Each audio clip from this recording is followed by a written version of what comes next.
안녕하십니까. 성기영의 경제쇼 아나운서 성기영입니다. 자정부터 새벽 5시까지 이루어지는 새벽 배송 많이 이용하시는지요?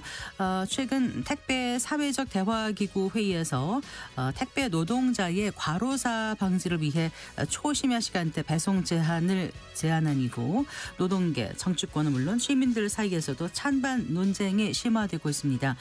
야간 노동은 건강에 치명적이라는 입장과 또 새벽 배송으로 생계를 이어가는 사람들의 밥그릇을 뺏는 것이라는 주장이 엇갈리는 건데요. 소비자들도 필요하다는 주장, 또 새벽 배송이 딱히 필요 없다는 입장도 나오고 있습니다. 택배 노동자, 소비자 등 다양한 입장에서 새벽 배송 논란에 대해서 자세히 짚어보겠습니다. 원달러가 7개월 만에 1,460원대를 위협 중입니다. 최근 외국인 투자자들의 대규모 국내 증시 이탈로 인해서 원화가 주요국 통화 중 가장 큰 폭의 약세를 보이는 것도 있지만 미국 연방정부의 불확실한 셧다운 협상이 이어지면서 외환 시장은 물론 증시에도 악재로 작용해 왔는데요.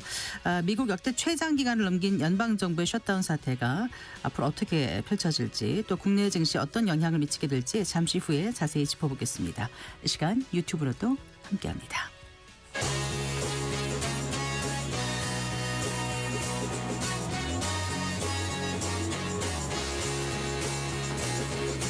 경제 시야를 넓혀드립니다. 투자의 지름길을 안내합니다. 돈 되는 정보를 발견하는 시간. KBS 1라디오 경제쇼.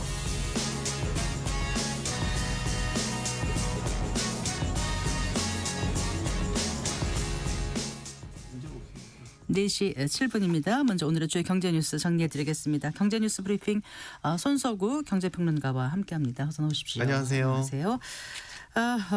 코스피가 오늘 크게 반등했습니다. 네, 지난주 낙폭을 상당 부분 만회할 만큼 오늘 큰 반등 나왔습니다. 증시를 제약했던 요인들이 이제 해소될 조짐을 보이고 있는 것도 그렇고, 정부가 또 증시 활성화를 위한 카드를 내놨기 때문인데요. 오늘 종가부터 말씀드리면 코스피는 3.02% 상승했습니다. 네. 3%대 반등입니다. 4,073.24까지 올라갔고요. 코스닥은 1.32% 상승하면서 888.35를 기록했습니다. 오늘 수급을 좀 보셔야 되는데 기관이 오늘 적극적인 사자에 나서면서 일단 지수는 반등에 성공하긴 했는데, 네. 다만 이제 지난주에 계속 매도 폭탄을 던졌던 외국인들이 오늘도 여전히 매도 우위를 보였다는 거, 이 부분은 좀 눈여겨 보셔야 될 것 같고요. 네. 오늘 일단 코스피의 반등이 반가운데, 오늘 코스피의 반등은 미국 연방정부 셧다운이 해소될 수 있다는 기대감이 일단 1차적으로 작용한 것 그렇죠. 같아요. 네. 지난 주말 사이에 민주당과 공화당 사이에 일종의 약식 예산안을 합의하려는 시도가 있었고, 네. 또 트럼프 대통령도 셧다운 해소에 가까워졌다 이런 말을 하면서 시장에서는 셧다운 해소에 대한 기대감이 상당히 커졌습니다. 이 네. 셧다운 해소가 되게 중요한 건, 지금 이 셧다운으로 인해서 장기간 연방정부가 일을 안 하면서 시장의 유동성을 지금 제약하고 있기 때문입니다. 네. 쉽게 말해서 미 재무부 개정이 닫혀버리면서 시중의 유동성이 대폭 줄었다는 얘기이고요. 지금은 연준이 단기 자금을 빌려줘서 대응하는 이런 임시방편이 단행이 되고 있기 때문에 단기 채권 금리도 크게 올랐고, 이런 것들이 이제 달러 강세를 촉발하게 됐고, 결과적으로 보면 우리나라와 같은 이런 신흥국 증시에는 이게 악재로 작용을 하고 있습니다. 그래서 이제 셧다운이 해소가 되면 이런 경색이 순차적으로 풀릴 수 있다는 기대감이 큰 거죠. 네. 아울러 또 주말 사이에 당정이 배당소득 분리과세에 대한 최고 세율을 기존 정부 한 35%에서 25%로 낮추는 쪽으로 예. 가닥을 잡았다는 것을 이제 발표를 하면서 시장에서는 투자 심리가 확고히 살아난 부분이 분명히 있습니다. 그래서 오늘 보시면 고배당주에 해당하는 금융주라든지 네네. 지주사 등의 주가가 크게 오르는 모습을 보였죠. 그런데요, 이렇게 이제 코스피가 사상 최고치로 올라와 있는 상태인데, 그 개인 투자자들의 계좌를 보면은 절반 이상은 또 네. 손실을 보고 있는 거로 조사됐어요. 그렇죠. NH투자증권이 지난달 31일 기준으로 국내 주식잔고를 보유한 고객 240만 명의 계좌를 분석한 결과를 내놓은 건데요. 지난달 30일이면 코스피가 장중에 처음으로 4,100포인트를 돌파한 날, 한참 랠리를 보였던 딱 그 시기였거든요. 네. 결과부터 말씀드리면 수익이 발생한 투자자 비율보다 손실 발생한 비율이 더 높았습니다. 해당일 기준으로 앞서 말씀드린 230만 명을 보면 손실이 발생한 투자자가 131만 2천여 명, 네. 전체의 54.6%에 달했습니다. 이들이 본 손실 금액은 12조 2,154억 원, 1인당 평균 931만 원의 손실이 발생했습니다. 그러니까 그렇게 지수가 뜨거웠는데도 개인 고객들 절반 이상은 여전히 손실 중이었다. 평균 이 정도면 평균 거의 1,000만 원꼴로 손실을 발생했다는 거죠. 네, 이건 그렇죠. 평균이잖아요. 네, 이게 이제 아마 주식 보유량이 많으신 분들은 아마 더 큰 손실을 보았을 가능성이 높겠죠. 손실을 본 투자자들이 보유한 종목 중에서 이제 가장 큰 손실을 가져온 종목을 봤더니 포스코홀딩스라는 종목이었어요. 네. 아무래도 이제 포스코가 뭐 철강이라든지 2차 전지 사업을 주로 하고 있는 회사다 보니까 철강 같은 경우는 이제 미국 관세로 인한 사업 위축 이런 국면이 있었고 2차 전지는 업황의 부진 이런 영향을 받은 것 같죠. 이외에도 이제 카카오나 금양, 에코프로비엠, 에코프로 다 2차 전지죠. 네, 셀트리온은 뭐 이제 그 바이오 업종 쪽이죠. 이런 순으로 손실 금액 비중이 높았는데 이제 이들 종목 가운데 이제 카카오를 보유한 고객이 15만 4천여 명으로 가장 많았던 것으로 나타났고요. 네. 그럼 이제 반대로 수익이 발생한 고객이 가장 많이 보유한 종목은 어느 정도 예상 가능하실 텐데 삼성전자였습니다. 네. 근데 이상한 게 있죠. 이제 코스피가 상승세를 타면서 대단히 많은 사람이 큰 수익을 거둔 것처럼 보이고 그래서 어떻게 보면 아 나도 늦기 전에 빨리 주식 투자해야 되는 거 아니야? 막 이런 조바심까지 내는 분들이 많이 있었는데 실제 계좌를 딱 열어보니까 절반 이상은 손실 중이었다는 거 아니겠습니까? 네. 여기 이런 현상을 두고 증권업계에서는 일종의 확증 편향 때문이다. 이런 분석을 내놓더라고요. 그러니까 확증 편향이라는 게 자신의 어떤 가치관이나 기대에 맞는 정보만 선택적으로 받아들이고 그와 반대되는 정보는 의도적으로 무시하고 가소평가하는 이런 인지적인 편향을 뜻하잖아요. 네. 즉 보고 싶은 것만 보고 듣고 싶은 것만 듣는 심리. 그러니까 사람들이 주식 투자해서 수익을 내고 싶어하는 이런 심리가 강하다 보니까 그런 사람들의 이야기나 정보를 선택적으로 받아들이고 판단해 버린다. 네. 그리고 뭐 언론도 그렇지만 각종 뭐 SNS나 유튜브 같은 것들을 통해서 나오는 걸 보면 주식 투자에서 수익을 올린 뭐 그런 사람들의 뭐 성공 이야기 이런 것들이 또 중점적으로 올라오고 이게 확산되다 보니까 네. 이런 확증 편향이 더 심해진다라는 거죠. 어쨌거나 지금 보면 개인 투자자들이 굉장히 공격적으로 주식 매수에 나서고 있다고 하더라고요. 네. 이 증권사에서 돈을 빌려서 이제 주식을 사는 이른바 빅2가 네. 크게 늘었다면서요. 네, 그 B2가 얼마나 이제 심한지를 볼 수 있는 게 이제 신용 융자 잔고를 보면 알 수 있어요. 네. 지난달 말 기준으로 국내 주식시장에서 신용 융자 잔고가 25조 5천억 원. 거의 사상 최대치에 근접을 했고요. 네. 이 가운데 이제 코스피 신용융자 잔고는 15조 8천억 원 역대 최대치 기록했습니다. 이런 신용융자 잔고는 투자자가 이제 증권사에서 돈을 빌려서 주식을 사고 아직 상환하지 않고 남아 있는 부채를 말하는 거죠. 네. 그래서 이걸 이제 레버리지 투자 B2 통계로 이게 통합니다. 이런 가운데 이제 지난주에 증시가 크게 밀렸지 않습니까? 이러면서 반대 매매 규모가 크게 늘었어요. 네. 그러니까 반대 매매라는 거는 앞서 말씀드린 것처럼 증권사에서 빌린 돈으로 주식을 매수한 뒤에 네. 일정 기간 내에 대출금을 갚지 않거나 혹은 증권사에서 제시한 담보 유지 비율을 지키지 못한 네. 그러니까 이하로 하락할 경우에는 증권사가 투자자 동의 없이 강제로 처분하잖아요. 강제로 이제 주식을 처분하는 네. 이런 행위를 말하죠. 요 위탁 매매 미수금 대비 실제 반대 매매 규모가 지난 6일 기준으로 219억 원으로 집계돼서 올해 들어서 최고치였습니다. 네. 이게 이제 미수거래에 해당되는 건데 이제 앞서 말씀 증권사에서 돈을 빌려서 주식을 살 때 크게 보면 신용융자와 미수거래라는 게 있거든요. 요 미수거래가 더 위험해요. 미수거래는 정말 그 초단기 투자에 빌려 쓰는 걸 말하거든요. 보통 네. 빌리고 나서 이 영업일 이내에 대금을 갚아야 되는 걸 말합니다. 그래서 지난주 증시가 딱 큰 폭의 조정을 받으면서 이렇게 담보 유지 비율 아래로 떨어진 종목들에 대해서 증권사들이 아마도 강제 처분했던 경우가 많았던 것으로 보이고요. 이 반대 매매가 늘어나게 되면 주식시장의 변동성이 커집니다.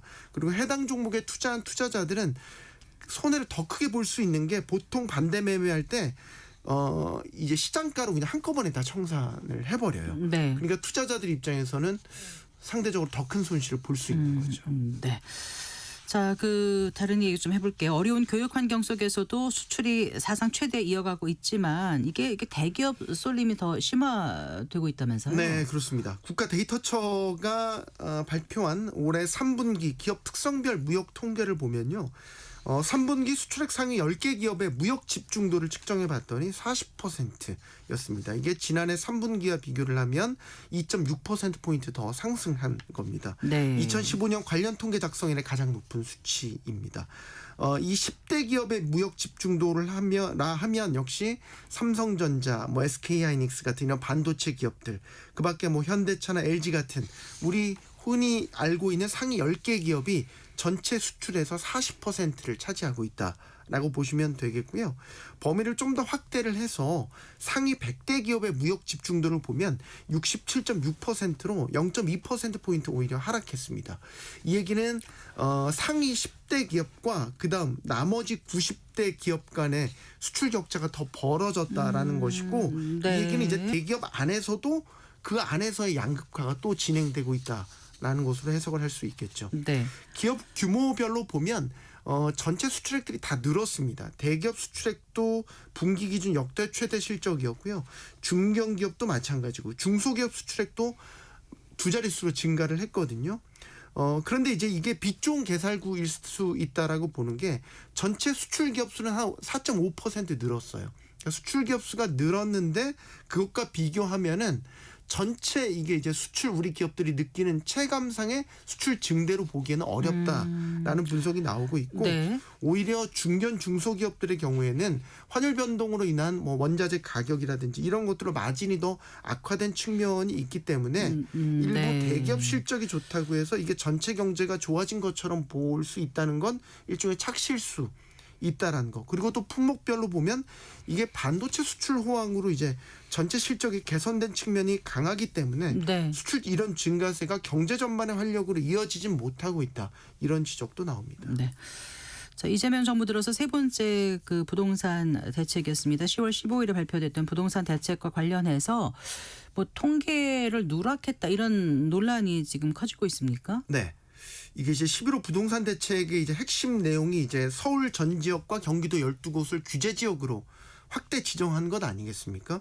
근데 여기에 이제 최신 통계를 반영하지 않았다라는 논란이 일고 있는 거예요. 네. 그래서 만약 최신 통계인 당시 9월 통계를 적용을 하게 되면 이런 규제 지역에서 제외되는 지역들이 나온다라는 거예요. 그래서 정부가 규제 지역을 넓히기 위해서 의도적으로 통계를 누락했다는 의혹을 지금 야당에서 네. 제기를 한 겁니다.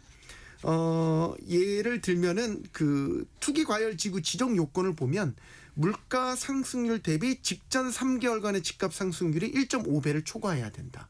네. 조정 대상 지역은 1.3배를 초과해야 된다. 이런 요건을 충족을 해야 돼요. 그래야 지정할 수 있거든요. 직전 3개월. 네, 직전 3개월. 네. 그런데 이번에 11호 대책 때 사용한 통계는 6월부터 8월까지를 통계를 기준으로 삼았는데 이걸 만약에 7월부터 9월까지로 이제 적용을 하게 될 경우에는 네. 물가 상승률이 높아지기 때문에 일부 지역은 규제 지역에서 이 기준을 벗어나게 된다. 자, 그러니까 10월 15일에 발표가 됐으니까 직전 3개월이면은 이제 7, 8, 9가 네. 돼야 되는데 실제로는 9월을 6, 빼고 7, 6, 7, 8로 했다는 건가요? 네, 그렇습니다. 네. 그러니까 이게 야당의 지적은 9월 통계도 반영할 수 있었던 것 아니냐. 그러니까 정부의 의도는 규제 지역을 전 지역으로 넓히기 위해서 의도적으로 9월 통계를 배제한 것 아니냐. 네. 이런 의혹을 제기하고 있는 거죠. 그럼 국토부는 어떤 입장입니까?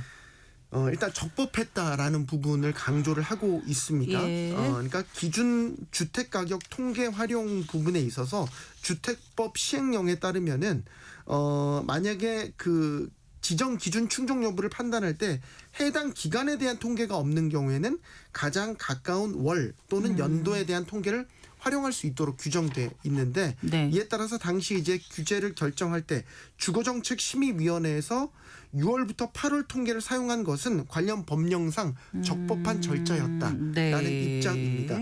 만약에 9월 주택가격 통계에 대해서도 국토부가 이를 사전에 제공을 받았더라도 이거를 네. 공표 전에 누설하는 것이 금지되어 있기 때문에 네. 10월 15일 전까지 지금까지 심의위원회에서 제공을 해서 이 부분을 활용할 수 없었다는 설명을 그럼 10월 15일 전에 자료를 볼 수는 있었다는 건가요? 있었다는 뜻이 되는데 네, 그거를 주거심의정책위원회에서 활용할 수는 없었다라는 네. 거죠. 알겠습니다. 잘 들었습니다. 고맙습니다. 감사합니다. 네, 경제뉴스 브리핑 손서구 경제평론가와 함께했습니다.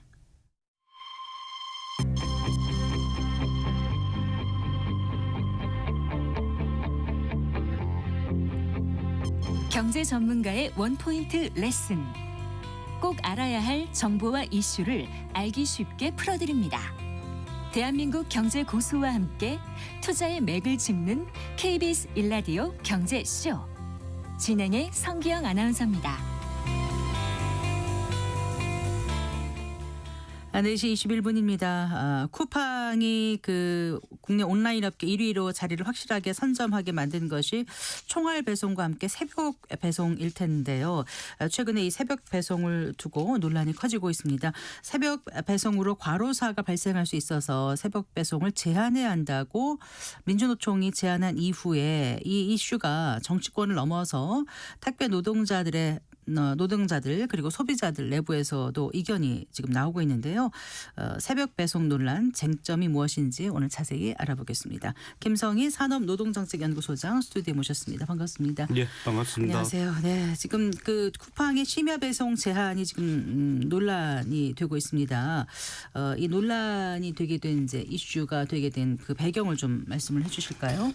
예, 최근에 쿠팡 배송 기사인 정슬기 씨가 과로사로 사망하는 사건이 발생했습니다. 네. 그러니까 이 과로사의 위험이 상존하고 있는, 그리고 장시간 노동을 하는데 심야 노동까지 하면 심신에 굉장한 무리가 가게 됩니다. 네.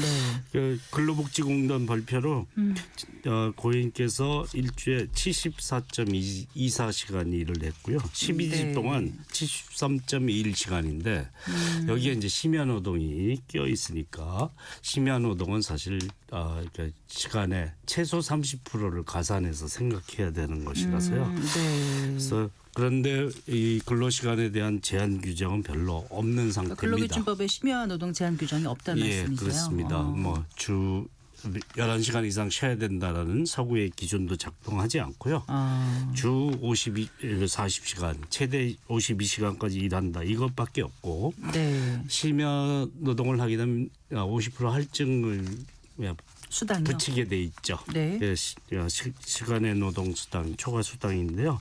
그럼 1.5배로 경제적으로 제재하는 방법밖에 없습니다. 그런데 심야 노동이 갖는 이점이 기업들은 크기 때문에 네. 그래서 오히려 심야 노동을 제어하는 데는 이런 할증률 가지고만으로는 제약이 안 된다. 이런 상황이 빚어지는 것이죠. 네. 말씀하신 그 이제 고 정슬기 씨요. 네. 이분이 지난 5월에 사망하신 거죠? 예, 그렇습니다. 네.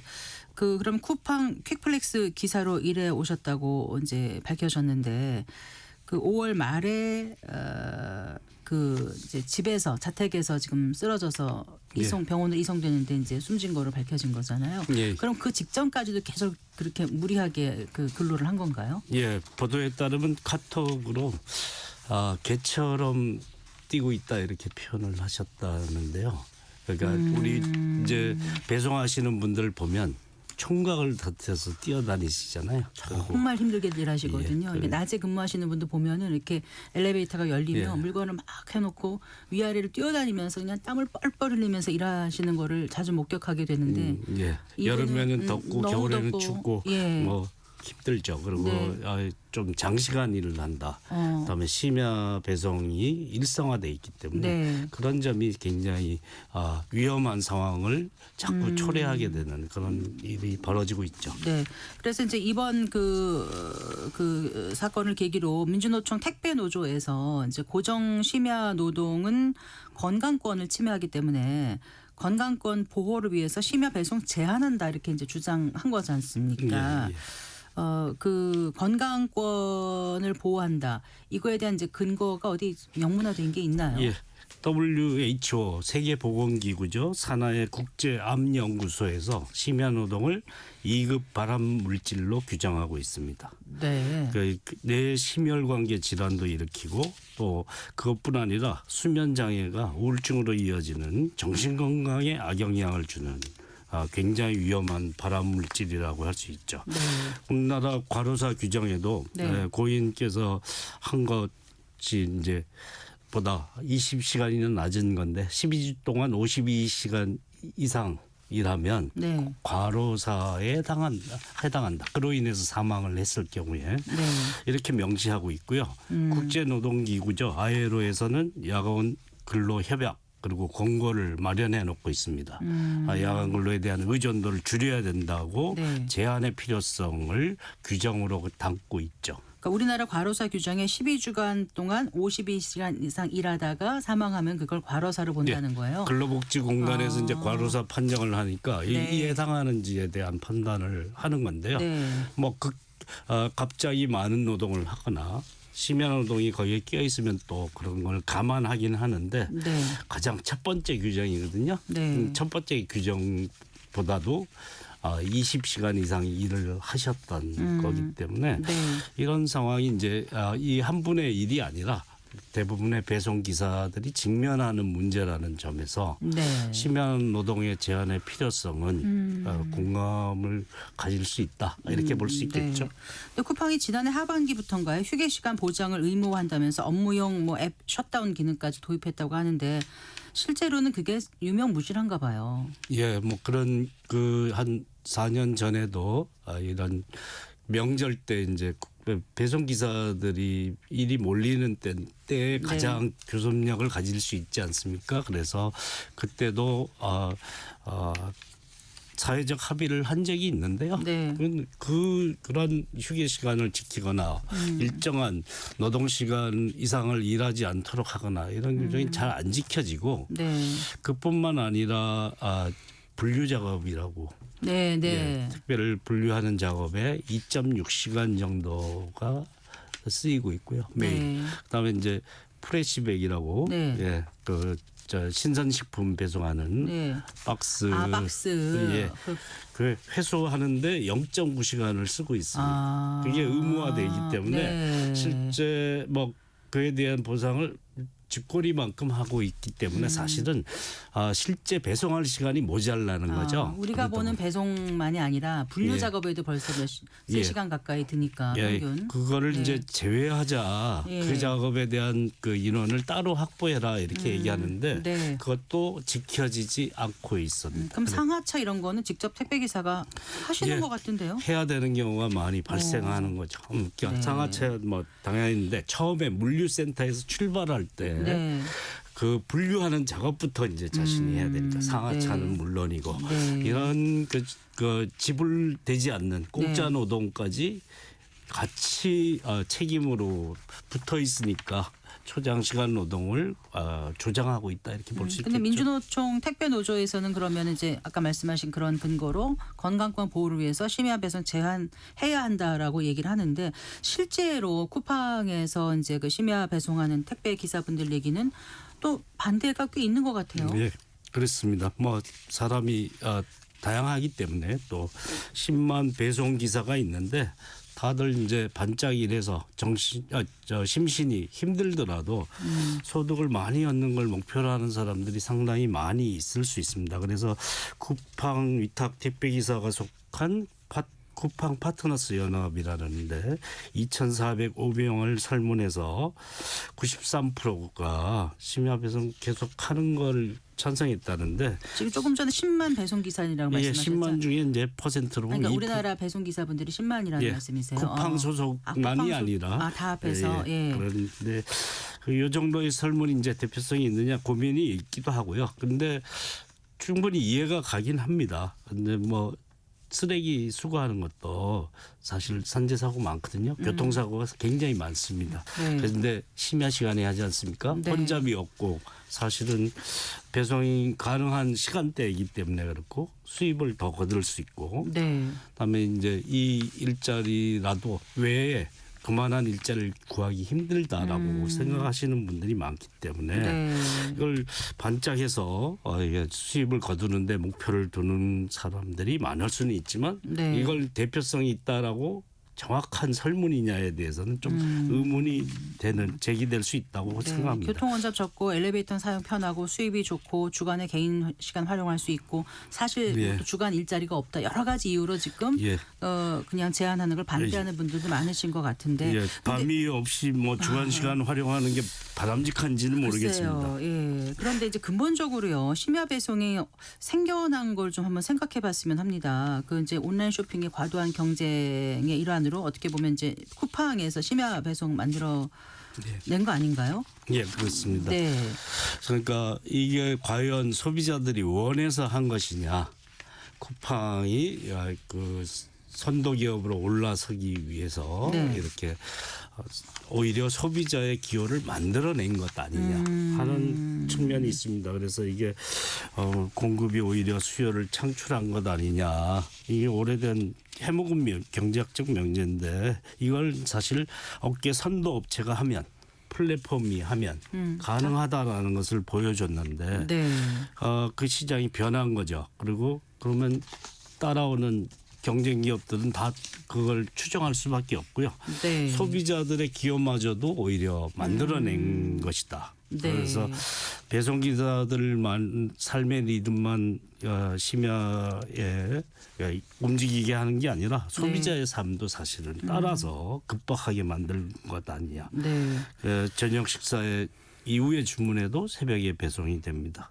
죄송하지만 저희 집도 하고 있는데 사실은 이런 편리함의 이면에 네. 배달 기사의 과로만이 아니라 뭐 과도한 포장지 문제도 저희가 정말 심각하게 생각하거든요. 네, 그렇죠. 너무 지나치게. 크게 포장이 돼서 오니까 어쨌거나 지금 말씀하신 것처럼 이제 그 꼭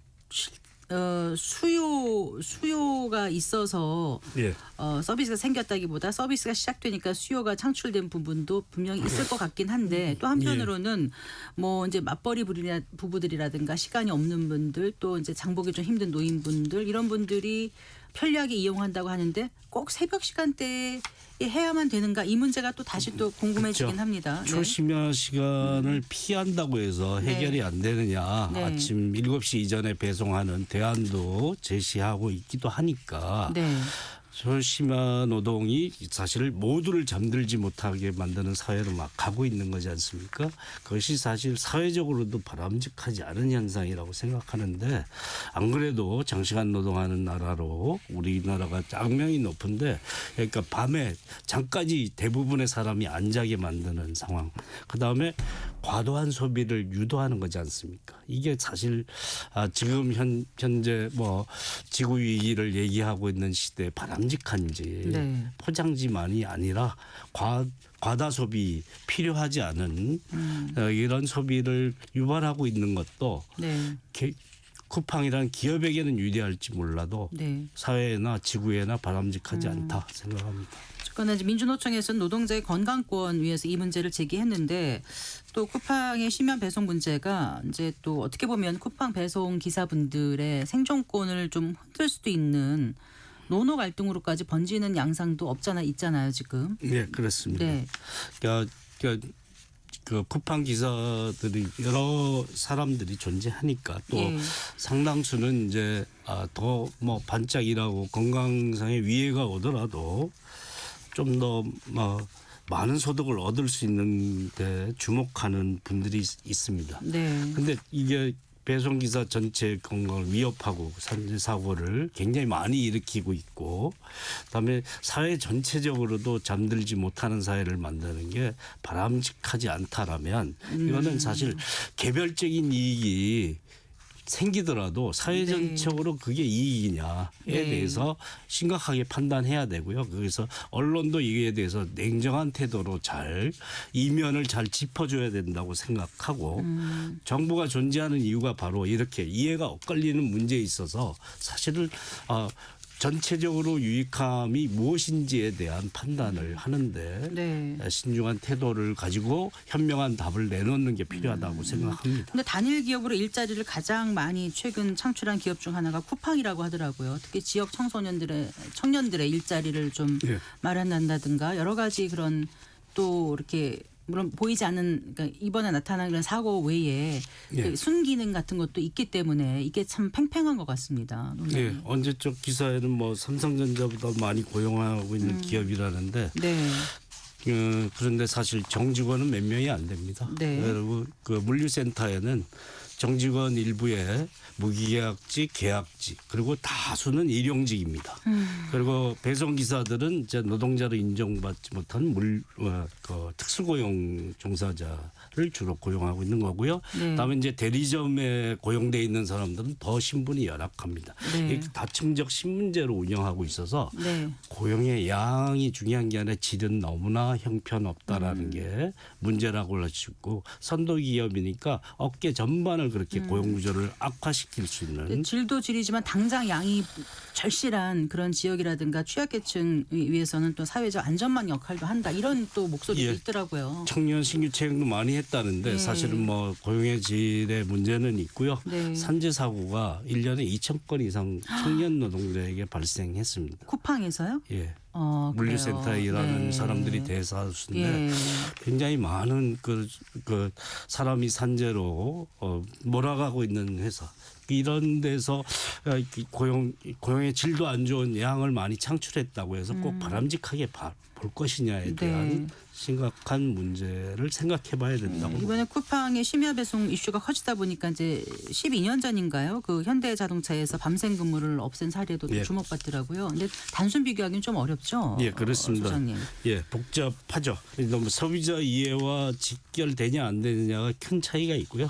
그다음에 이제 좀 여기는 이제 어느 정도 임금이 보장되는 데이고, 현대차. 예, 네. 그런 곳에서 여기는 단가로 수입을 얻는 이제 배송 하나 건당 수수료를 받는 시스템이기 때문에 차이가 네. 크다라고 볼 수 있겠죠. 네.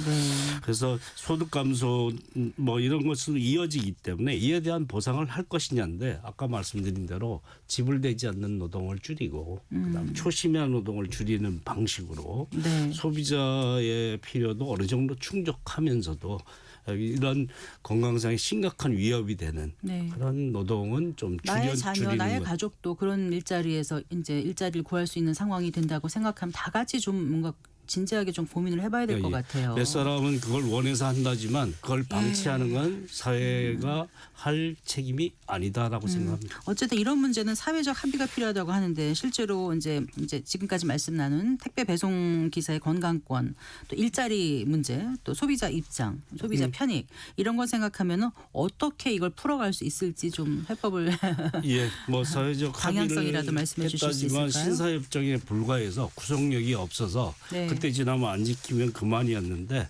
하여튼 개별적으로 편리하고 이익이 된다고 해서 사회적으로 꼭 바람직한 게 아니다. 악순환 구조를 만들 수 있다. 네. 그래서 이 문제에 대한 이면에 대한 폭넓은 이해가 필요하다고 생각하고요. 네. 쿠팡이 글로벌 기업으로서의 뭐 책임도 필요하다고 생각합니다. 모두가 편히 잠들 수 있는 사회를 만드는 것을 방해하고 있는 기업의 사회적 책임에 대해서 다시 한번 생각하지 않을 수 없다고 봅니다. 알겠습니다. 말씀 잘 들었습니다. 고맙습니다. 예. 네, 김성희 산업노동정책연구소장과 얘기 나눠봤습니다.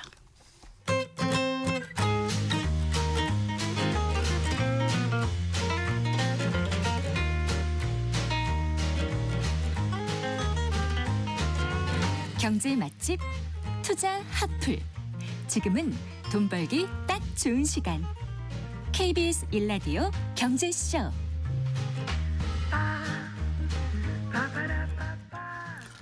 어, 4시 39분입니다. 한 주간 주식시장에 영향을 줄 주요 이슈와 일정 살펴보고 현명한 투자 전략도 짚어보겠습니다. 주간 증시 동향. 오늘도 LS증권 리테일 사업부의 염승환 이사와 함께하겠습니다. 어서 나오십시오. 네, 안녕하세요. 안녕하세요. 미국 증시가 올해 4월 이후 최악의 한 주를 보냈다고 하지 않습니까? 네네. 지난주 미국 증시 좀 정리를 해볼까요, 먼저? 네, 지난주는 뭐 우리도 힘들었고 미국도 힘들었던 것 같아요. 그러니까 지난주 다우가 1.2%, S&P 500이 1.6%, 나스닥이 3% 정도 이렇게 하락세를 좀 보였는데 사실 엔비디아가 뭐 일주일간 그 7% 이상 또 빠졌거든요. 네. 뭐 테슬라도 6%, 팔란티어 같이 이런 이제 대표적인 AI 기업도 11%. 그러니까 한국 개인 투자분들이 상당히 좀 좋아하시는 이런 기업들의 주가가 이제 많이 변동성을 보이면서 좀 어려운 한 주를 좀 보였다. 근데 이제 가장 큰 이유는 결국 미국 정부의 셧다운. 요것 때문에 이제 지금 경제 지표 발표도 잘 안 되고 있어서 네, 맞아요. 좀 굉장히 불확실성이 커졌던 그런 부분이 있었고 최장 기간 돌입을 했었죠. 네. 그리고 AI 기업들 뭐 이거는 어쩔 수 없는 것 같아요. 계속 고평가 얘기가 계속 나옵니다. 뭐 끝없이 나오는데 이 부담을 이제 지난주에는 해소를 좀 못하면서 주가 지수가 많이 흔들렸다. 이렇게 보시면 되겠습니다. 거기에 이제 달러까지 강해지고 예. 단기 금리까지 막 위로 튀는 모습들이 나오다 보니까 이제 시장 참가자들이 또 나스닥이 한 7개월 연속 올랐잖아요. 좀 약간 쉬었다 가자. 뭐 이런 좀 분위기가 지난주를 좀 지배했다라고 일단은 정리를 한번 해드리도록 하겠습니다. 네. 지금 이제 말씀하신 그 금융시장의 가장 큰 불확실성의 가장 큰 이유 중에 하나가 이제 셧다운 그 일부 뭐 기능 정지, 일시 업무 정지 이거였었는데 네. 지금은 이제 좀 종료 기대감이 많이 커지고 있는 상황입니다. 네. 근데 그동안 셧다운이 이게 거의 최장 셧다운이었던 것 같아요, 미국에서. 네. 그러니까 오늘까지 해가지고 40일째. 네. 그러니까 이제 최장 기간 예. 경신을 했고. 뭐 항공편도 취소되고 네, 말씀하신 뭐. 것처럼 고용지표도 발표가 되지 않은 것도 네. 있고 막 그렇다면서요. 네, 그러니까 정말 이제 미국 경제 혼란스러울 수밖에 없죠. 그 관제탑에 근무하는 사람들 그 월급을 못 준대요. 그러니까 이제 비행기가 공항 뜨긴 관제탑? 뜨는 네, 공항 관제탑. 아, 전 미국 정보 전체를 하나의 사령탑으로 보고 네. 관제탑이라고 말씀하신 줄 알았는데 공항의 관제탑. 공항 관제탑인데. 아, 예, 예. 예. 그래도 이제 공항 항공기 이제 뜨려면 네. 관제탑이 있어야 되잖아요, 당연히. 근데 이제 월급을 못 주니까. 그러니까 이제 전량 뭐 이게 항공편이 안 뜨는 건 아닌데 네. 일부 항공편은 이제 취소시키는 거죠. 예. 그래서 이제 혼란이 좀 있었고, 예. 뭐 미국 사람들 입장에서는 이제 자기 항공편 취소되니까 비행기 타고 가야 될 곳을 차 타고 가야 되니까 이런 불편함도 당연히 있었고, 무엇보다 지금 그 고용 보고서가 2달째 안 나와요. 이걸 봐야 뭐 금리 인하를 하든 어쩌든 할 텐데 이것도 좀 안 됐고, 거기다가 이제 미국 그 재무부가 갖고 있는 그 TGA라는 이제 계좌도 네. 거기서 월급 빼서 줘야 되는데 이것도 네. 계좌가 사실상 동결돼 버린 거죠. 네. 예. 여러 문제들이 발생했는데 그래도 이제 오늘 아침에 이제 뭐 그 뉴스가 나왔지만 이제 미국 상원에서는 그 어느 정도 합의가 됐고, 아까 이제 아마 장중에 속보가 뜬 것 같아요. 상원에서는 이제 합의안이 통과가 됐습니다. 네, 네. 그래서 셧다운 이제 8분 응선 넘었고 네. 이제 하원만 통과되면 돼요. 상원 전체에서는 찬성 60 예, 반대 40으로 맞습니다. 이제 가결됐고요. 예. 그래서 이제 하원만 통과되면 네. 하원에서 일부 좀 반발이 있다고 하지만 어쨌든 상원 통과가 됐기 때문에 하원도 가능성은 높아 보이고요. 그렇게 네. 되면 이제 트럼프 대통령이 도장 찍으면 이제 셧다운은 완전히 종료된다. 그래서 사실상 이제 종료 가능성은 높아졌지만 이게 너무나 오랜 기간 동안 네. 이렇게 못했기 때문에 고용 보고서가 이제 뒤늦게 발표되고 소비자 물가도 발표될 텐데 그 지표들이 사실 이제 어떻게 나올지 모르잖아요. 네. 그거에 따라서 좀 불확실성이 아직은 남아 있어서 좀 시장 그 분위기는 조금 더 우리가 지켜봐야 될 것 또 같습니다. 나스닥 선물 같은 경우 지금 상승세 보이고 있는 거 네, 아닌가요? 셧다운이 어쨌든 이제 해소가 된다는 기대로 지금 네. 나스닥 선물은 많이 오르고 있습니다. 네.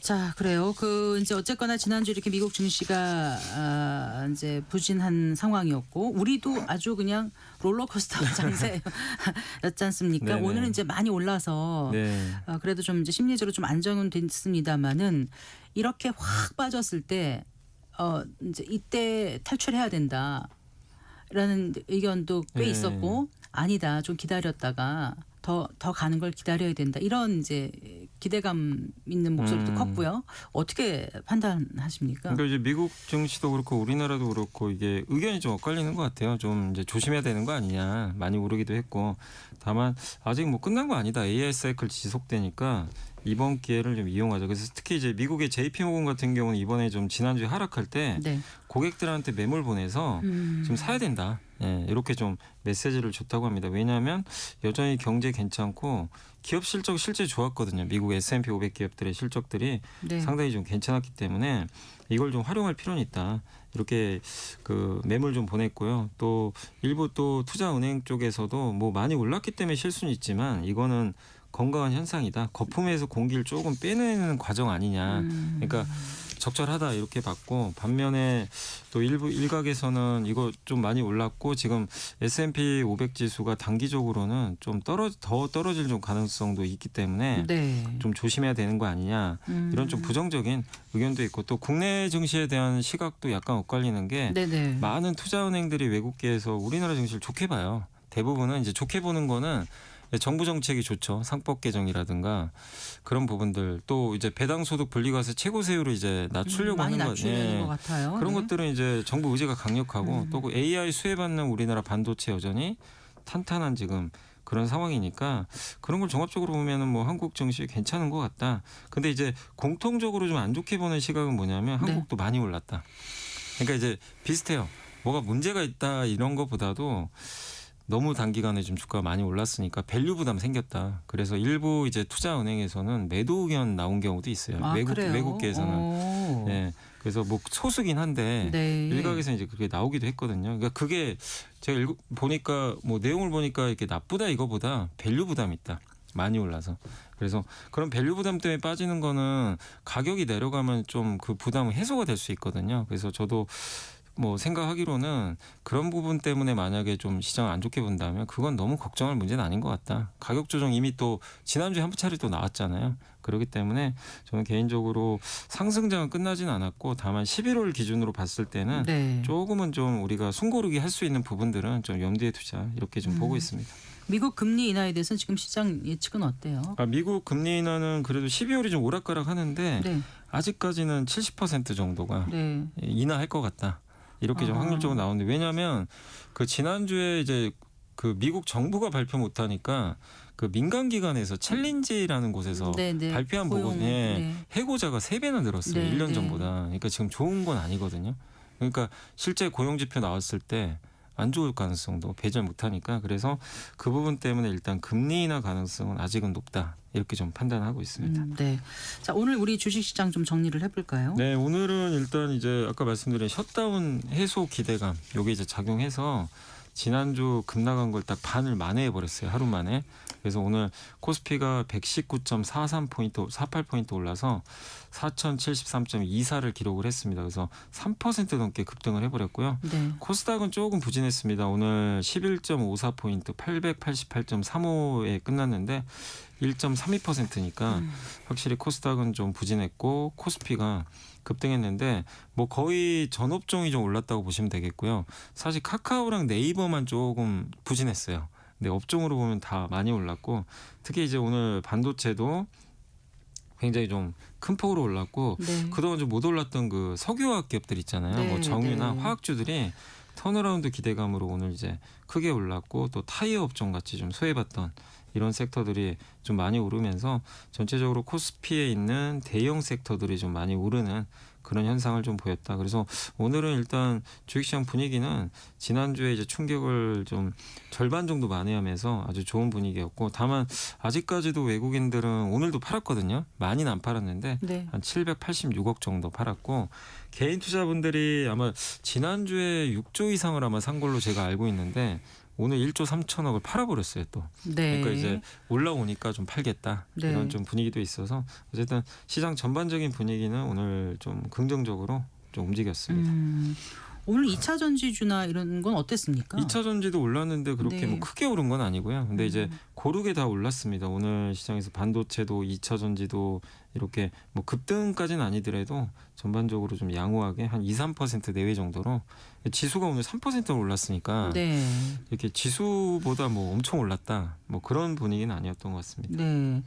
그 이제 배터리주에 대해서 좀 다시 봐야 된다는 목소리가 또 있고 한편은 아직까지도 변동성이 크다는 얘기도 있고 하는데 어느 쪽으로 좀 무게를 더 두시고 계세요? 그러니까 이게 애널리스트들 시각을 보면요, 이게 뭐냐면 이제 전기차가 안 좋은 건 다 대동소이해요. 그건 의견이 없어요. 근데 사실 그 부분은 이제 반영은 됐는데, 그래서 지금 보는 게 ESS죠, 에너지 저장 장치. 근데 이거에 대해서 이제 시각은 좀 엇갈립니다. 이건 비중이 낮다. 그리고 또 중국이 저가 공세할 수도 있다. 네. 이렇게 보수적인 부분도 있는데, 또 어떤 분들은 ESS가 지금 젠슨왕도 얘기한 것처럼 AI 데이터 센터에 들어가거든요. 네. 주 전원으로 들어갈 수도 네. 있대요. 이제 워낙 전기가 부족하니까 그런 사이클 생각하면 AI 모멘텀을 받아서 상당히 성장할 수도 있다. 또 한 애널리스트 같은 경우는 이걸 안보로 보고 있더라고요. 데이터가 좀 중요한데 데이터를 하려면 데이터 센터가 있어야 되고 네. 그걸 지으려면 그걸 이제 가동을 하려면 전기가 있어야 되고 네. 그럼 결국엔 데이터 센터가 지금 안보의 문제로 좀 작용하는데 그걸 가동하려면 전기 필요한데 네. ESS 당연히 중요하다. 이런 시각도 있고 네. 근데 ESS가 그럼 왜 또 이렇게 중요해졌냐면 중국이 90% 점유하고 있잖아요, 시장을. 이 시장을 점유하고 있는데 중국을 빼고는 한국이거든요. 네. 이걸 할 수 있는 업체가. 근데 미국에서 이거를 우리나라가 대처할 것 같고 특히 이제 미국은 이 우려 왜곡 집단을 중국으로 딱 찍었어요. 그래서 중국 회사가 만든 배터리나 ESS를 쓰면 보조금을 못 받게 해놨어요. 내년부터. 네. 네. 그러니까 이제 한국 걸 써야 되고 실제 그래서 이게 우리가 소설 쓰는 게 아니라 LG하고 지금 왜냐면 기대감만 있는 경우들이 있다 보니까 네. 그러니까 실제로 7월달에 LG 에너지 솔루션이 네. 그 테슬라 예. 수주 따냈고 네. LFP 그다음에 삼성 SDI는 아직 맞습니다. 네. 그 6조 원 정도 되고요. 삼성 SDI는 아직 확정은 안 됐는데 얼마 전에 기사가 떴어요. 3조 원 정도로 협의 중에 있다. 아하. 협의 중인 건 사실인 게 왜냐면 공시를 했어요. 예. 협의 중에 있다고 네. 삼성이 아직 확정은 안 됐지만 그럼 이거는 진짜 실제 사실이잖아요. 그래서 우리나라가 미국에서 중국을 배척하면서 수혜를 실제 받고 있기 때문에 그래서 저는 개인적으로는 이 ESS 배터리 부분은 상당히 좀 긍정적으로 봐야 되는 거 아닌가. 이게 안보랑 또 AI랑도 연결이 다 돼 있기 때문에 네. 의미가 있다. 그래서 저는 그러니까 비싸다는 시각들은 다 많습니다. 배터리 뭐 실적 대비하면 비싼 거 아니냐 이런 네. 좀 시각도 있지만 ESS 부분을 본다면 네. 좀 충분히 긍정적인 부분도 바라볼 저는 필요는 있다 이렇게 네. 말씀드리고 싶습니다. 아까 처음에 금리 얘기도 잠깐 하셨고요. 네. 또 환율도 짚어보지 않을 수 없는데 그 얘기도 좀 해주세요. 예. 그러니까 이제 금리도 좀 최근에 오르고 지금 환율도 지금 최근에 워낙 많이 올랐잖아요. 네. 근데 이제 원달러 환율도 되게 의견이 분분한데 원달러 환율 상승에 대해서 저는 이제 말씀드리고 싶은 건 너무 우려할 필요까지는 없다. 왜냐하면 이게 환율 급등 요인이 사실 제일 컸던 게 달러 강세 때문이에요. 네. 근데 달러 강세의 원인은 아까 셧다운 말씀드렸죠. 미국이 지금 유동성이 좀 위축되다 보니까 이 달러 강세가 나왔는데 근데 어쨌든 셧다운이 이제 해소가 될 가능성이 높아졌죠. 그래서 실제 지금 달러가 좀 꺾이고 있어요. 네. 그래서 이 부분은 일시적인 좀 요인이었다고 보시면 되겠고 그다음 미국의 금리 인하가 불투명해진 것도 이 데이터 확인이 안 돼서잖아요. 이 모든 게 다 어떻게 보면 그 셧다운 때문이고 외국인들이 국내 주식 판 부분은 사실 좀 워낙 많이 올랐고 또 달러가 좀 강해지면서 네. 차익 실현했던 건데 이 부분도 오늘 보시면 이제 매도가 많이 줄었거든요. 그래서 좀 오래갈 이슈는 아닌 것 같고요. 또 정부가 아마 1,400 혹시라도 80원 가면은 구두 개입할 가능성도 있습니다. 왜냐하면 작년에 그 계엄령 때 1,480원까지 간 적이 있거든요. 그래서 정부 개입 가능성도 지금 높은 상황이고 무엇보다 이렇게 환율이 크게 오른 이유 중에 제일 결정타는 그 국내 개인 투자분들이 해외 주식을 정말 많이 샀어요. 지난달에 역대 최고로 샀다고 하더라고요. 아 해외 주식을요? 네. 지난달에 우리나라 돈으로 거의 9조 원 샀어요. 아 그래요. 역대 최고라고 합니다. 그러니까 지금 우리나라 주식시장이 좋아도 해외 네. 주식을 되게 많이 사세요. 그렇군요. 그러니까 우리나라에 들어오는 외국인 자금보다 나가는 네, 돈이 더 많아요. 네. 근데 그거는 우리나라 경제가 문제 있어서 빼는 돈이 아니라 한국 개인 투자자 또 아니면 연기금 또 우리나라가 미국에 투자하는 돈도 있잖아요. 기업들이. 이런 것들은 뭐 경제랑은 좀 무관한 이슈이기 때문에 그건 수급적인 요인이거든요. 네. 그래서 그런 부분들이 있어서 환율이 또 올라간 부분이니까 우리나라 환율 오를 때 제일 위험한 게 뭐 신용 문제, 우리나라 경제 문제 이런 것들 때문에 돈 빼서 외국인들이 팔아서 나가는 것 부분 이게 제일 걱정되는데 지금 이 부분은 아니거든요. 지금 최근에 올랐던 부분들이 그리고 또 진정이 좀 오늘은 또 환율이 좀 진정되고 있기 네, 때문에 네. 너무 이 환율 급등에 대해서 과거처럼 오르니까 위기다 이렇게 위기론으로까지 저는 생각할 필요는 없다 이렇게 말씀드리겠습니다. 네.